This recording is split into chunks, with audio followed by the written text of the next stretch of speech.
Desde criança, minha mãe nos ensinou. A união era nossa força. Mas eu nunca imaginei que o maior golpe viria de onde menos se espera, do meu próprio sangue. Essa é a história de como tudo que eu construí, com suor e amor, foi arrancado por uma traição. Uma traição que veio do meu próprio irmão. Nossas vidas sempre foram um fio tecido com a mais pura das intenções. Um laço inquebrável que minha mãe se certificou de fortalecer a cada amanhecer.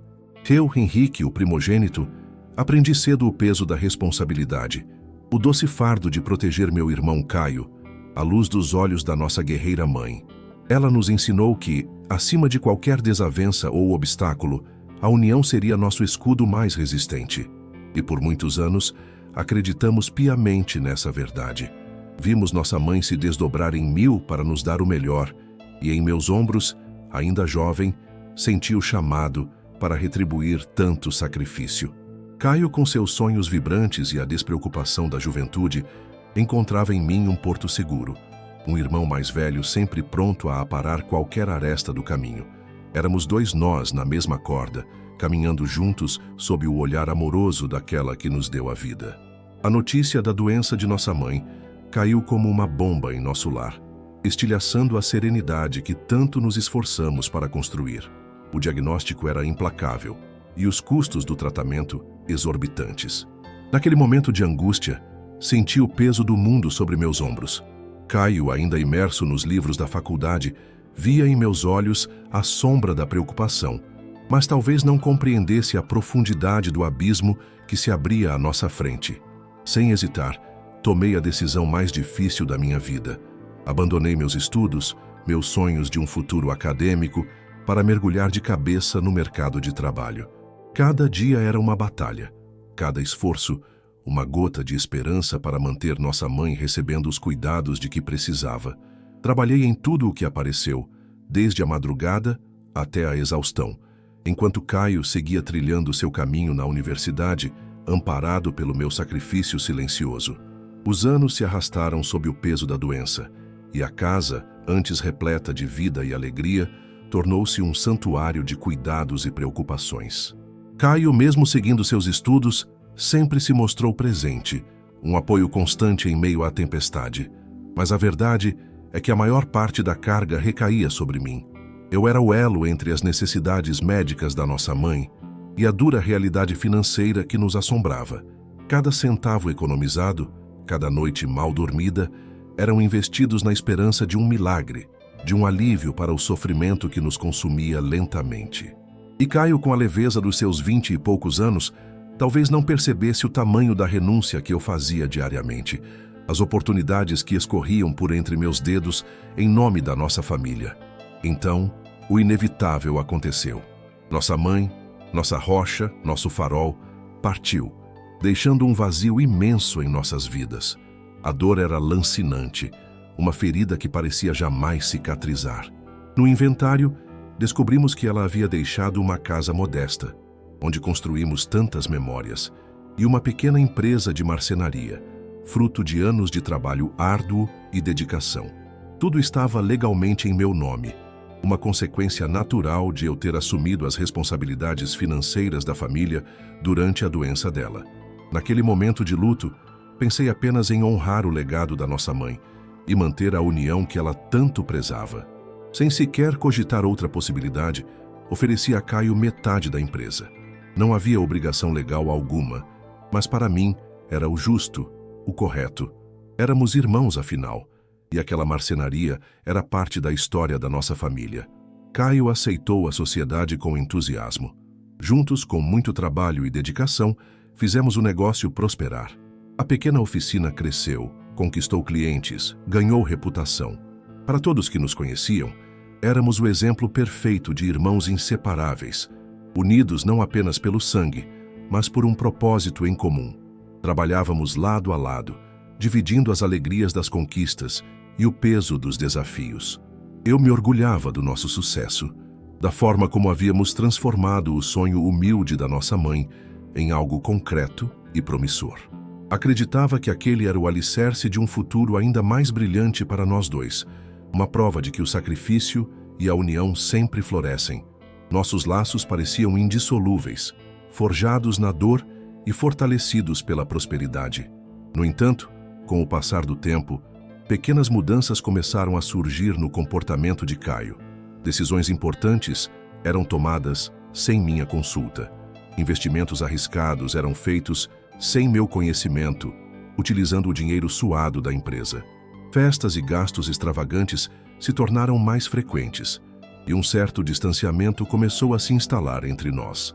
Eu sentia um incômodo crescente, uma ponta de preocupação que tentava ignorar, atribuindo tudo à euforia do sucesso e à despreocupação da juventude.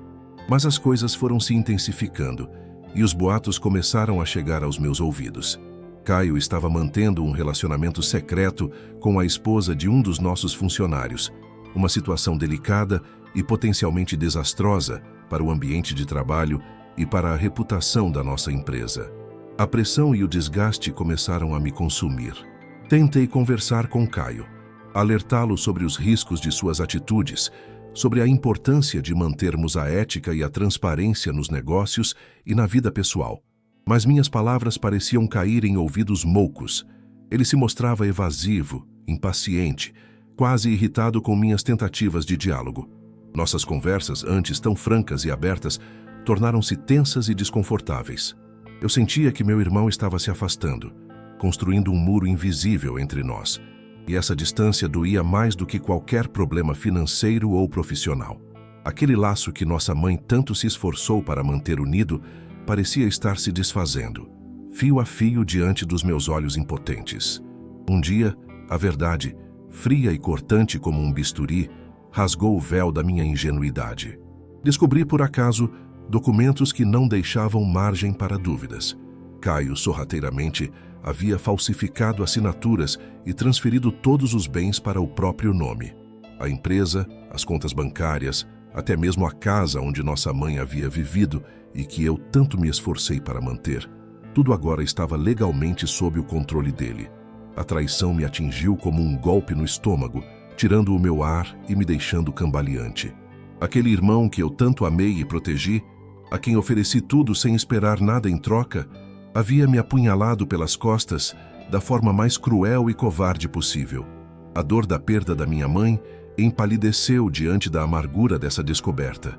Ainda atordoado, procurei Caio tentando entender o que havia acontecido, o porquê de tanta crueldade. Mas em vez de remorso ou explicação, encontrei apenas frieza e cinismo. Ele me acusou de roubo, de má administração, de tentar me aproveitar da situação. Aquele não era o meu irmão. Era um estranho com o rosto familiar, os olhos frios e calculistas. A situação degringolou rapidamente. Caio não hesitou em ir à polícia, munido de provas forjadas e testemunhas compradas, tecendo uma teia de mentiras para me incriminar. Fui preso, acusado de estelionato e desvio de dinheiro. A notícia se espalhou como um incêndio, destruindo minha reputação em questão de dias. Amigos se afastaram, clientes cancelaram contratos, funcionários abandonaram a empresa, levados pela onda de boatos e pela manipulação de Caio. Saí da prisão meses depois, um homem quebrado e desacreditado. Não tinha nada além da roupa do corpo e a dor lancinante da traição. A casa, a empresa, o futuro que havíamos construído juntos, tudo havia sido roubado pelo meu próprio irmão. Sozinho e sem perspectivas, fui obrigado a recomeçar do zero. Encontrei um quarto humilde em uma pensão e comecei a trabalhar como marceneiro autônomo em bairros periféricos, reconstruindo minha vida com as próprias mãos calejadas. Aos poucos, com honestidade e dedicação, reconquistei a confiança de antigos clientes que sabiam da minha integridade. A luta era árdua, mas a cada trabalho realizado, a cada sorriso de satisfação, sentia uma pequena fagulha de esperança reacender dentro de mim. Enquanto isso, Caio, sem minha experiência e visão administrativa, via o império que havia roubado começar a ruir. Seus investimentos arriscados e a má gestão o levaram a se envolver com agiotas, cavando um buraco financeiro cada vez mais profundo. A justiça divina, pensei, talvez não demorasse a chegar. Com cada tábua que eu cortava, com cada encaixe que eu fazia, eu sentia um pouco de mim sendo reconstruído. As mãos antes macias dos estudos e do trabalho de escritório na marcenaria agora eram ásperas, calejadas, Contavam uma história de luta e resiliência. O cheiro de pó de madeira, que antes era apenas parte do meu dia, tornou-se um bálsamo, uma lembrança constante do meu ofício e da minha dignidade. Eu trabalhava incansavelmente, não apenas para sobreviver, mas para provar a mim mesmo, e talvez ao mundo, que eu não era o que Caio havia tentado me fazer parecer. Cada novo cliente era uma pequena vitória, uma peça a mais no quebra-cabeça da minha reconstrução. A notícia de que Caio estava afundando chegava até mim através de terceiros. Fofocas de funcionários antigos, de alguns vizinhos que ainda me apoiavam. Ele, que havia desfrutado da fartura e do luxo por um tempo, agora vivia à beira do precipício. Os investimentos arriscados, as festas desenfreadas, o estilo de vida que ele não podia sustentar, tudo isso cobrava seu preço. Eu sentia uma estranha mistura de tristeza e de uma justiça fria. Era doloroso ver meu irmão, o mesmo que eu havia protegido desde a infância, se autodestruir daquela forma, mas ao mesmo tempo era a prova de que a ganância e a desonestidade nunca prosperam de verdade. Ele havia roubado não apenas bens, mas a essência do que construímos e agora colhia os frutos amargos da própria semeadura. Eu estava em minha pequena oficina improvisada, em um canto apertado de um quintal, quando o telefone tocou. Um número desconhecido. Hesitei em atender, mas algo me impulsionou a fazê-lo. Uma voz feminina, um tanto hesitante no início, se apresentou. Henrique, eu sou Sofia, fui namorada do Caio por um tempo. Meu coração deu um pulo. O que ela queria? Preparei-me para qualquer tipo de notícia ruim, ou até mesmo mais uma armadilha. Mas suas próximas palavras me surpreenderam. Ela estava com raiva, magoada com as mentiras de Caio, com a forma como ele a havia usado e descartado. E ela tinha provas. Sofia estava disposta a me ajudar. Ela havia guardado cópias de documentos, e-mails, mensagens, tudo o que Caio havia usado para forjar as provas e me incriminar. Ela tinha detalhes sobre os agiotas, sobre as festas, sobre a vida dupla que ele levava. O desespero de Caio para se manter no topo havia se tornado tão grande que ele havia se descuidado e deixado rastros. Naquele momento, senti uma onda de esperança me invadir, uma chance de limpar meu nome, de reverter a injustiça que me consumia. Mas junto com a esperança veio a dor. A dor de saber que meu próprio irmão havia sido capaz de tanta maldade. Com os documentos em mãos e o testemunho de Sofia, procurei um advogado. No início ele estava cético, mas quando viu as provas irrefutáveis, seus olhos se arregalaram. Era claro que eu havia sido vítima de uma fraude elaborada. O caso foi reaberto. Cada detalhe, cada mentira de Caio, cada passo em falso dele veio à tona. As testemunhas que ele havia comprado se desdisseram, acuadas pelas evidências. A verdade, que eu tanto busquei, finalmente começava a emergir das sombras. O processo foi longo e doloroso.